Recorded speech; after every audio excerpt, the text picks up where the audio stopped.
नमस्कार प्यारे बच्चों, स्वागत है आपका अपने YouTube चैनल लक्ष्य अकेडमी असेंबली। आज हम कक्षा 10वीं विषय गणित चैप्टर नंबर 1 की एक्सरसाइज 1.3 के क्वेश्चन नंबर 3 के फर्स्ट पार्ट को समझेंगे। क्या है हमारा क्वेश्चन नंबर थर्ड का फर्स्ट पार्ट, 1.1/√2 को सिद्ध कीजिए कि ये एक अपरिमेय संख्या है। हमने क्या सिद्ध करना भी 1/√2 को एक अपरिमेय संख्या सिद्ध करना है। इससे पहले लेक्चर में हमने क्या सीखा था कि भाई √2 को अपरिमेय संख्या या फिर √3 को अपरिमेय संख्या सिद्ध करना सीखा था। तो अब क्या करना है, 1/√2 को अपरिमेय संख्या सिद्ध करना है। आइए इसको समझते हैं कैसे करेंगे। सबसे पहले क्या करेंगे, हम जो हमने सिद्ध करना है उसका उल्टा मानेंगे। जैसे हमने इसको अपरिमेय संख्या सिद्ध करना है तो हम इसको क्या मानेंगे, ये एक परिमेय संख्या है। तो माना 1/√2 एक परिमेय संख्या है। ठीक है, हमने इसको एक परिमेय संख्या मान लिया, इसको परिमेय संख्या मान लिया जो कि दिए गए के विपरीत है। इसके विपरीत है मतलब इसका उल्टा है, जो कि दिए गए के विपरीत है। अब जब हमने इसको परिमेय संख्या मान लिया तो हम इसको कैसे लिख सकते हैं, 1/√2 बराबर a/b। ठीक है, a और b क्या है यहाँ पर, a और b सहअभाज्य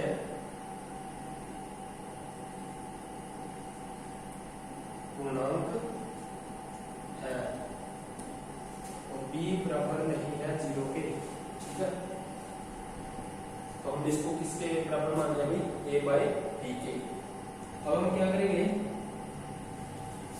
इसकी क्रॉस मल्टीप्लिकेशन करेंगे, आर पार गुना b बराबर √2a। ठीक है, दोनों तरफ आप इसके बाद क्या करेंगे, दोनों तरफ वर्ग, ध्यान रखेंगे दोनों तरफ वर्ग करने पर जैसा हमने √2 को अपरिमेय संख्या सिद्ध किया था एकदम वैसा ही प्रोसेस चलेगा। ठीक है, तो दोनों तरफ वर्ग करेंगे, क्या होगा भाई, b² √2a का स्क्वायर।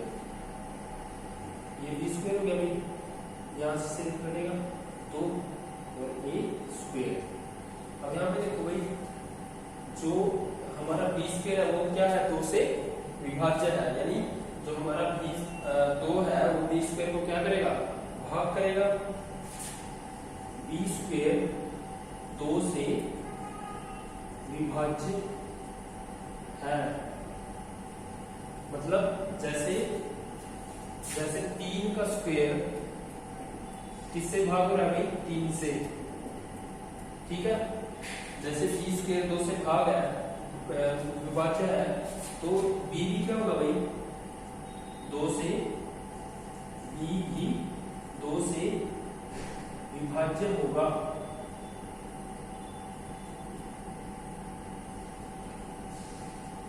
मतलब जब b² 3 से भाग कर रहा है तो 3 भी क्या करेगा भाई, 3 से भाग होगा। ठीक है, ऐसा ही है, b² अगर b² 2 से भाग हो रहा है तो b भी क्या होगा भाई, 2 से भाग होगा। आगे अब हम क्या करेंगे, b बराबर पुनः माना b बराबर, यहां पे क्या था भाई, 2c। अब यहां पे c क्या भाई, कोई पूर्णांक है, c कोई पूर्णांक है।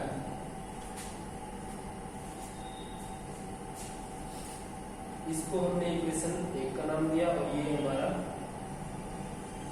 Equation number A. अब हम क्या करेंगे, b बराबर 2c का मान समीकरण 1 में रखने पर जब हम इसका मान b का मान समीकरण 1 में रखेंगे, ये रही हमारी समीकरण 1, क्या है यहाँ पे b स्क्वायर यानी 2c का स्क्वायर बराबर आगे क्या है 2a स्क्वायर, 2a स्क्वायर, इसको सॉल्व करेंगे 2 दूनी 4 c स्क्वायर और ये 2a स्क्वायर, जब ये 2 इस साइड आएगा 4c स्क्वायर बाई 2 बराबर a स्क्वायर, ये इसको काटेगा 2 पे तो कितना बनेगा नहीं 2c स्क्वायर बराबर a स्क्वायर। अब ये देखो 2 जो है a को भाग करेगा a स्क्वायर को,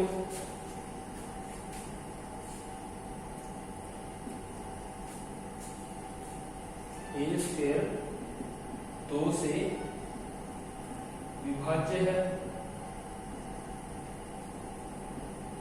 ठीक है। अगर a स्क्वायर 2 से विभाज्य है तो a भी क्या होगा भाई 2 से, a भी 2 से विभाज्य होगा, ठीक है।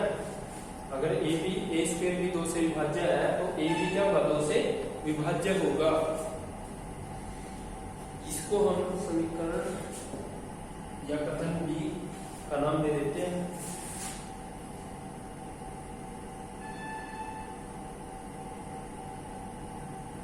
अब देखो भाई यहाँ पे समीकरण 1 a में b जो हमारे b और a का जो उभयनिष्ठ गुणनखंड क्या आ रहे हैं 2, यहाँ लिखेंगे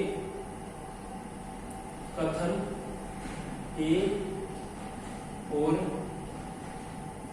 b में, a और b में, a और b के उभयनिष्ठ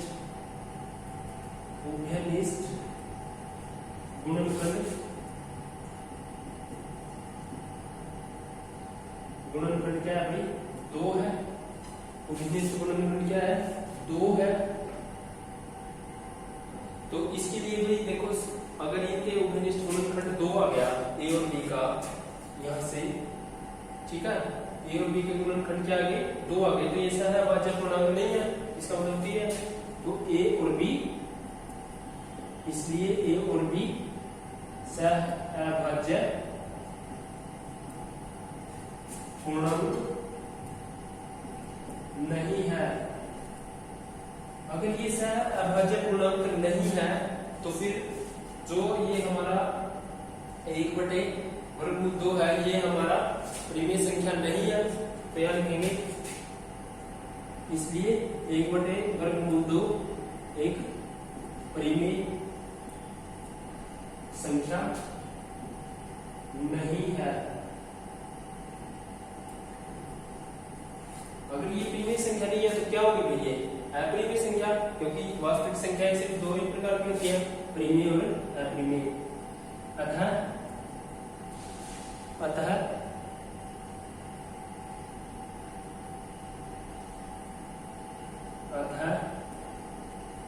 1/√2 एक अपरिमेय संख्या है, ठीक है।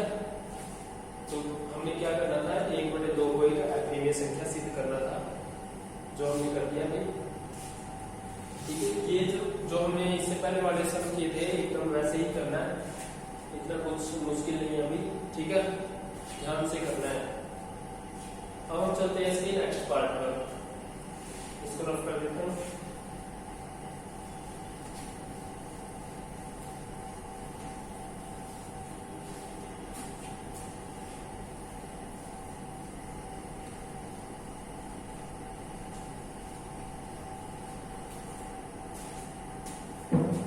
नेक्स्ट पार्ट में क्या है भाई,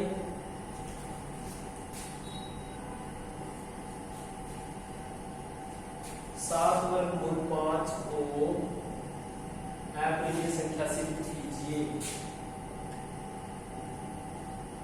अपरिमेय संख्या सिद्ध कीजिए। हमने इसको 7 वर्ग गुण 5 को अपरिमेय संख्या सिद्ध करना है। ठीक है, सबसे पहले क्या करेंगे हम इसको क्या मानेंगे, माना सॉल्यूशन क्या है हमारा, माना 7 वर्ग गुण 5 एक परिमेय संख्या है। क्या मान लिया भाई, ये एक परिमेय संख्या है जो कि दी गई के विपरीत है। ये तो मैं आप लिखना भी आगे। उसके बाद अगर ये 7 वर्ग गुण 5 एक परिमेय संख्या है तो इसको हम a by b के रूप में लिख सकते हैं। इसको हम a by b के रूप में लिख सकते हैं। वर्ग गुण 5 बराबर a by 7b। यहाँ पे गुना भी था इस साइड आके, भाग में a और b क्या है, यहाँ पर a और b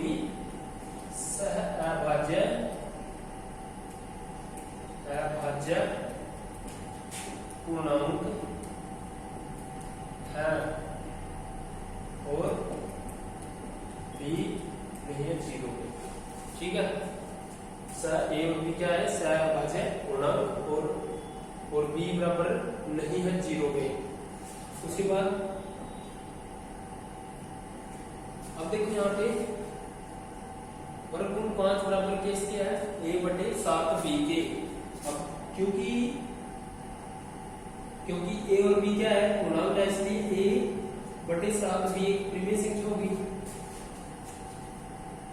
क्योंकि a और b पूर्णांक है। ठीक है, अगर ये पूर्णांक है तो a बटे 7b एक परिमेय संख्या होगी। ठीक है, ये परिमेय संख्या होगी।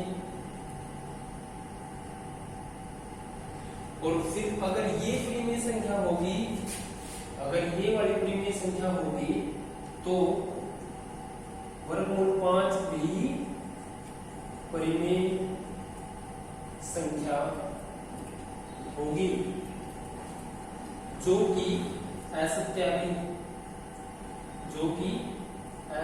है।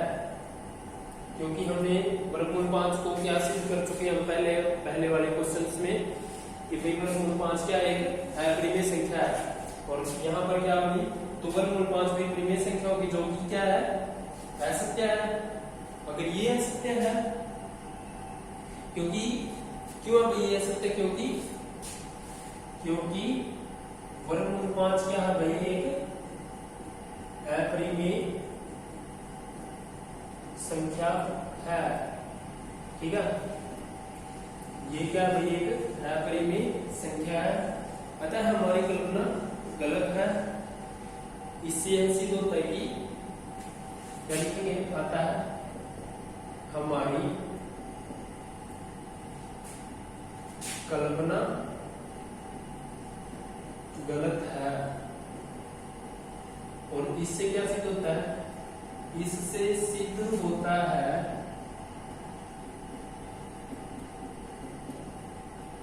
कि 7 वर्गमूल 5 एक अपरिमेय संख्या है। ठीक है भाई, हमने क्या सिद्ध करना था, 7 वर्गमूल 5 एक अपरिमेय संख्या है क्या नहीं, वो सिद्ध करना था, जो हमने कर दिया है।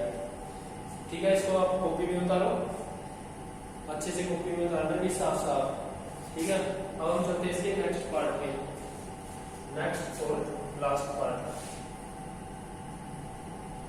थर्ड क्वेश्चन का लास्ट पार्ट, और इस एक्सरसाइज का भी शायद लास्ट क्वेश्चन।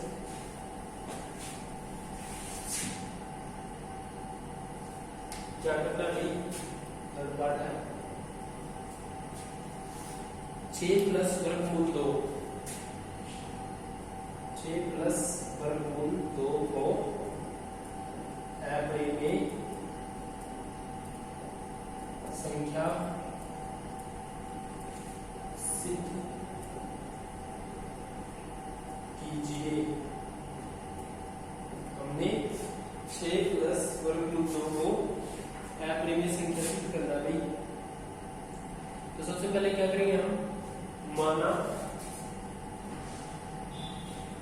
माना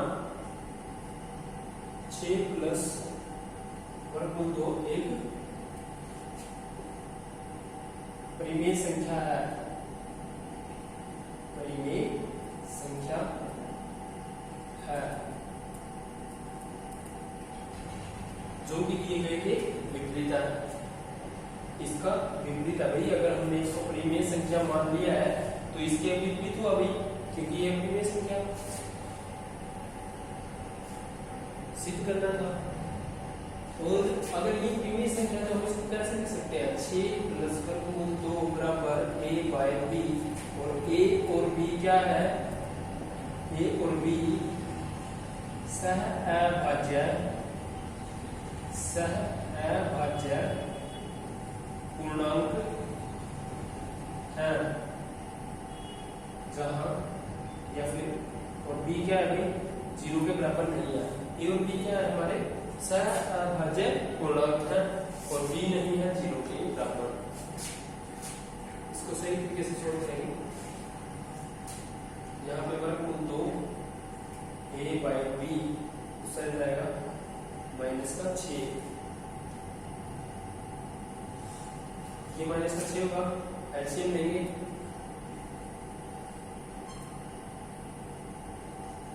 b वर्गमूल 2। अब हमने क्योंकि a और b क्या है, ध्यान रखेंगे, क्योंकि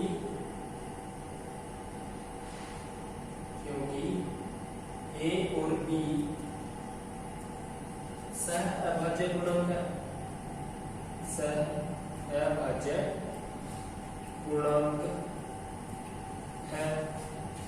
अगर ये सहअभाज्य पूर्णांक है तो फिर तो a minus 6b bye b एक परिमेय संख्या होगी,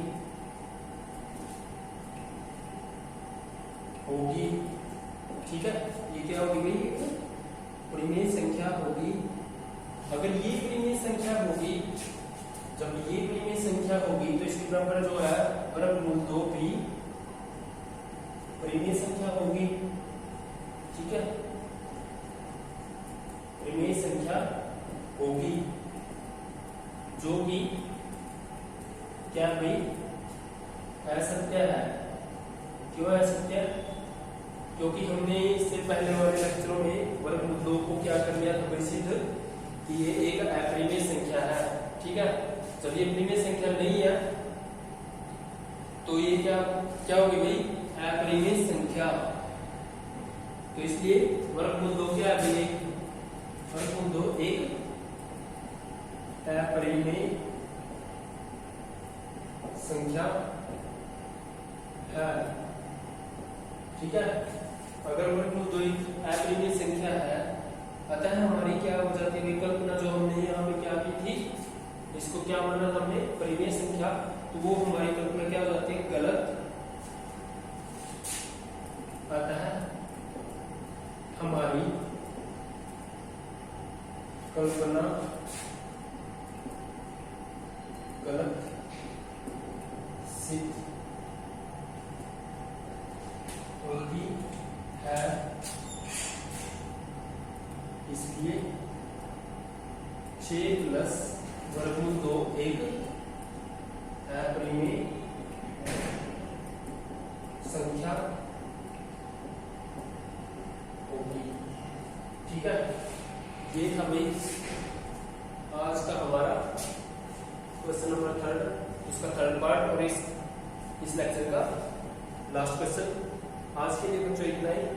आपको क्या करना है, जो आज हमने क्वेश्चन सोल्व किया है उनको आप क्या करेंगे, अपनी कॉपी में उतारेंगे, साथ साथ कॉपी में उतारेंगे, उसको आप होमवर्क के रूप में करेंगे और उस होमवर्क को आप हमारे एकेडमिक नंबर पर सेंड करेंगे जो है 7876128600। इस नंबर पर आप उस होमवर्क को सेंड करेंगे, ठीक है। आज के लिए इतना ही, थैंक यू।